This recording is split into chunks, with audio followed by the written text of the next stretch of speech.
গোপালগঞ্জ জেলার কাশিয়ানীর ভেতরে ছোট্ট একটা গ্রাম ছিল বটতলী। গ্রামটা খুবই শান্ত। সকালে পাখির ডাক, বিকেলে মাঠে ছেলেদের ফুটবল, আর রাতে চারদিকে এমন নীরবতা নেমে আসত যে দূরের বাঁশঝাড়ে বাতাস লাগার শব্দ শোনা যেত। কিন্তু এই শান্ত গ্রামেরই একটা জায়গা ছিল যেটার নাম শুনলেই মানুষ চুপ হয়ে যেত। সেই জায়গাটা হলো কালো পুকুর। পুকুরটা গ্রামের পশ্চিম পাশে পুরনো বাঁশঝাড়ের ভেতরে।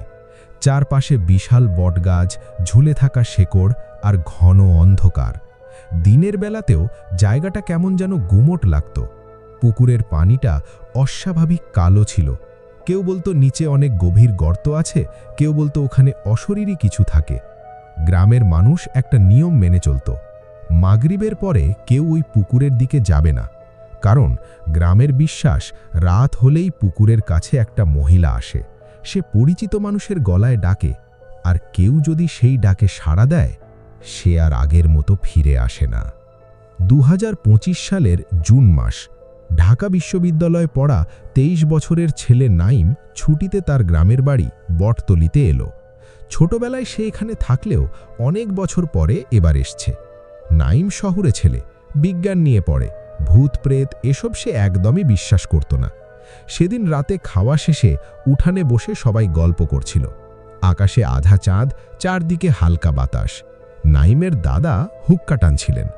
ঠিক তখন পাশের বাড়ির করিম চাচা বললেন, নাইম, তুই শহরের ছেলে, একটা কথা মনে রাখিস, রাতে কালো পুকুরের দিকে যাস না।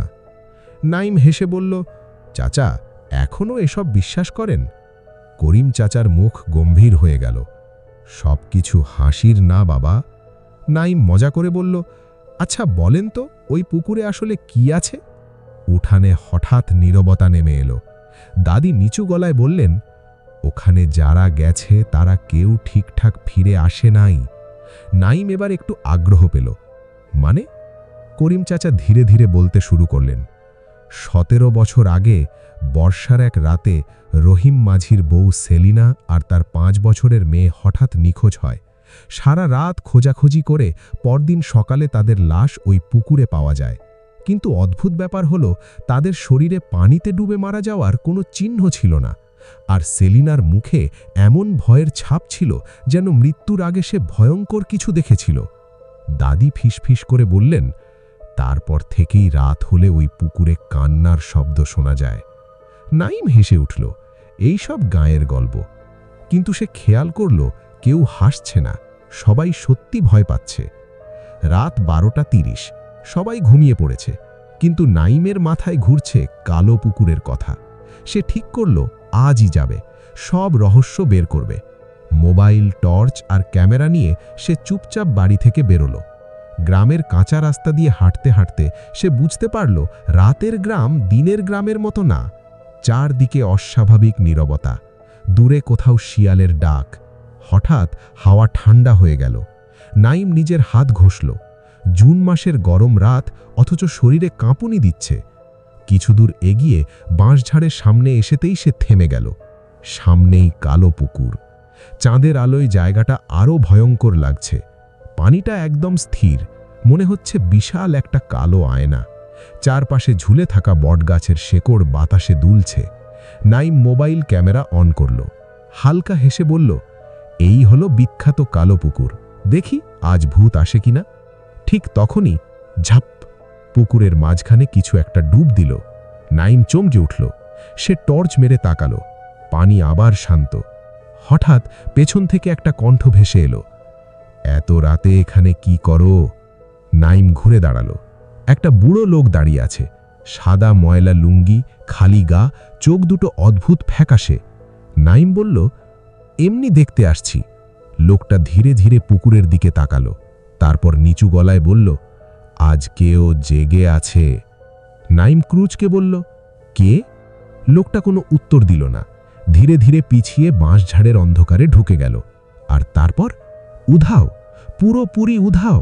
নাইমের বুকের ভেতর ধক করে উঠল। ঠিক তখনই সে শুনল, নাইম। তার শরীর জমে গেল। এটা তার মায়ের গলা, কিন্তু তার মা তো ঢাকায়। আবার সেই গলা, বাবা এদিকে আয়। গলাটা পুকুরের ভেতর থেকে আসছে। নাইম ধীরে ধীরে টর্চ মেরে তাকালো, আর যা দেখল তাতে তার বুক হিম হয়ে গেল। পুকুরের মাঝখানে একজন মহিলা দাঁড়িয়ে আছে, সাদা শাড়ি, ভেজা চুল, মাথা নিচু, কোমর পর্যন্ত পানিতে ডুবে আছে। কিন্তু আশ্চর্যের বিষয়, তার চারপাশে কোনো ঢেউ নেই। নাইম কাঁপা গলায় বলল, কে আপনি? মহিলাটা ধীরে ধীরে মাথা তুলল। তার চোখ নেই, শুধু কালো ফাঁকা গর্ত।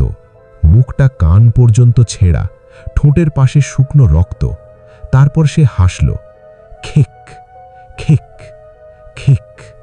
সেই হাসি শুনে নাইমের শরীর অবশ হয়ে গেল। মনে হচ্ছিল একসাথে অনেকগুলো মানুষ হাসছে। হঠাৎ মহিলাটা পানির উপর দিয়ে হাঁটতে শুরু করল। হ্যাঁ, সে পানির উপর দিয়েই হাঁটছে, একটুও ডুবছে না। নাইম পেছাতে লাগল, কিন্তু তার পা যেন মাটিতে আটকে গেছে। মহিলাটা আরও কাছে এলো। তার শরীর থেকে পচা গন্ধ বের হচ্ছে। চারদিকের বাতাস বরফের মতো ঠান্ডা হয়ে গেছে। তারপর সে ফিসফিস করে বলল, এতদিন পরে কেউ এলো। মুহূর্তের মধ্যে সে নাইমের সামনে চলে এলো। বরফ ঠান্ডা একটা হাত তার গলা চেপে ধরল। নাইম শ্বাস নিতে পারছে না, চোখ ঝপসা হয়ে যাচ্ছে। ঠিক তখন দূরের মসজিদ থেকে ফজরের আজান ভেসে উঠল। আল্লাহু আকবার। মহিলাটা হঠাৎ বিকট চিৎকার দিল। তার মুখ অস্বাভাবিক বড় হয়ে গেল। চোখের গর্ত থেকে কালো পানি বের হতে লাগল। তারপর মুহূর্তের মধ্যে সে পানির নিচে ডুবে গেল। সব শান্ত, যেন কিছুই ঘটেনি। পরদিন সকালে গ্রামের লোকজন পুকুর পাড়ে নাইমকে অজ্ঞান অবস্থায় পেল। তার গলায় কালো আঙুলের দাগ, চোখ ভয়ে স্থির। জ্ঞান ফেরার পর সে শুধু একটা কথাই বলেছিল, ওটা মানুষ না। করিম চাচা তখন চুপচাপ একটা কথা বললেন, গত রাতে তুই যে বুড়ো লোকটারে দেখছস, সে 10 বছর আগে মারা গেছে। নাইমের শরীর কেঁপে উঠল। সেদিনের পর সে আর কখনো রাত হলে কালো পুকুরের দিকে যায়নি। কিন্তু আজও বটতলি গ্রামের মানুষ বলে, গভীর রাতে যদি কেউ কালো পুকুরের পাশ দিয়ে যায়, তাহলে প্রথমে সে পরিচিত কারো গলা শুনতে পায়।